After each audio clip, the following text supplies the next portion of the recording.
Today we're going to install a side rail on a Globetrotters pinball machine. Show you the way that I do it, that gets the little special twist nails all installed without dinging up your minty new side rail.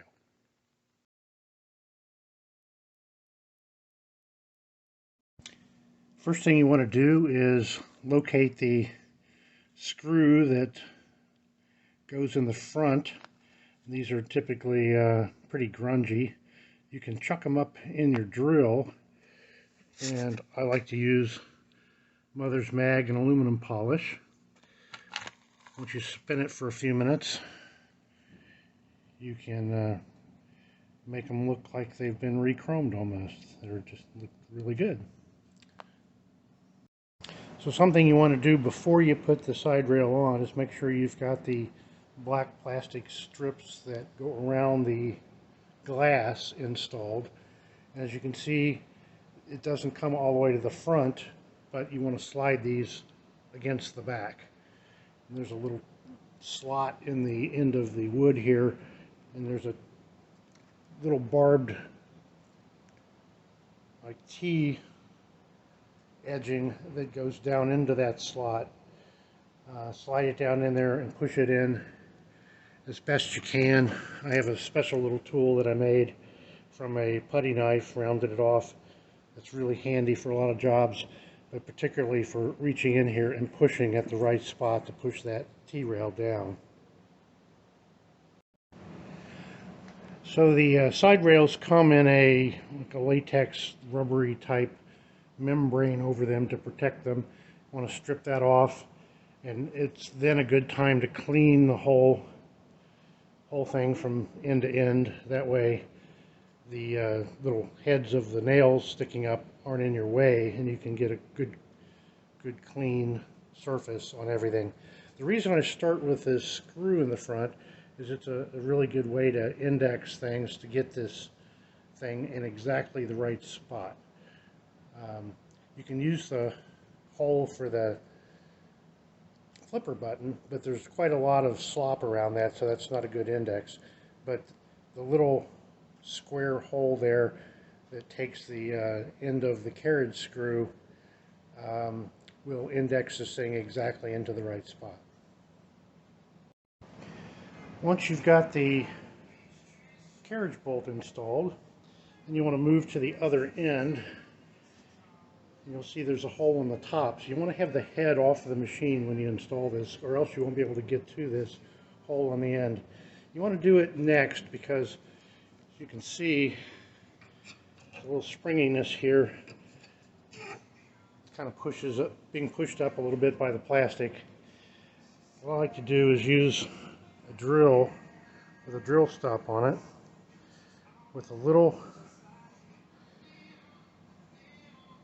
drill bit in it that gives me a starter hole for these screws. Make it easy on yourself. So be careful with your drill and your drill stop so that you don't let it touch the metal, because it'll make a little ring and you don't want that on there. So once you get this little end screw put in, push it down with your hand and hold it and drive it in with I use a little hammer with plastic ends on it like this. The harder end works pretty good for tapping that in. This is going to be back here where you really can't see it anyway, but want to get that down good. Once it's down, then you want to run your hand along the bottom edge here, make sure that it's not gapping out and that it's laying flat on the cabinet and smooth, and then you know you're ready to go. Then you can just start at this end here, where the flipper button is going to go, and I like to do the top first and then come back and get the bottoms. But it's just a matter of using a little starter drill. Give yourself just a little start, and we'll put the screw in.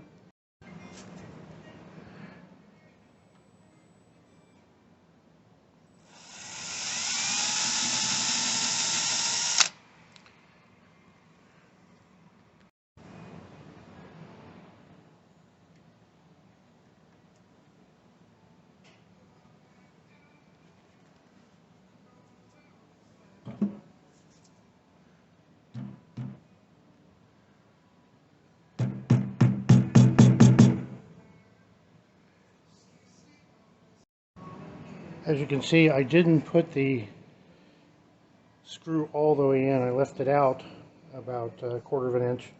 So now I'm going to use the clamp to pull it in the rest of the way. For this next section, it's good to have a light that you can shine directly down onto what you're doing. I use this surplus hospital light model that's pretty darn handy. You can swivel it around and get it exactly where you want it.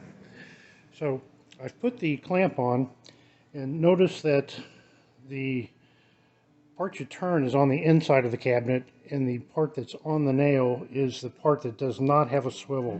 It's straight.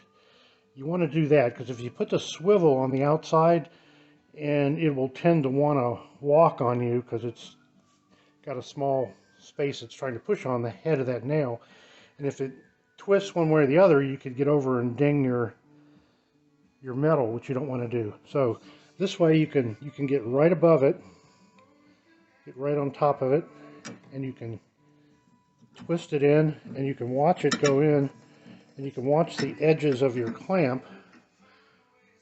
Let me see if I can switch over to macro. So you turn it in till it seats. You don't want to go crazy. You don't want to bend anything. So when it seats, you can take your fingernail and see if you can stick it in the end. If you can stick it in the end, then you didn't get it quite far enough. You can go a little bit further. When it's done, you won't be able to put your fingernail around it, and it'll be done. So there we go. We can't use the clamp on the very back screw in the corner, so you have to use your hammer and just be very careful with it. But it's in the back where if you do hit it just a little too hard, isn't out where it's going to stick out too bad. But looking down the side rail, you can see there's no waves or warbles, and no scratches, and it looks good, ready for rest of the restoration to proceed.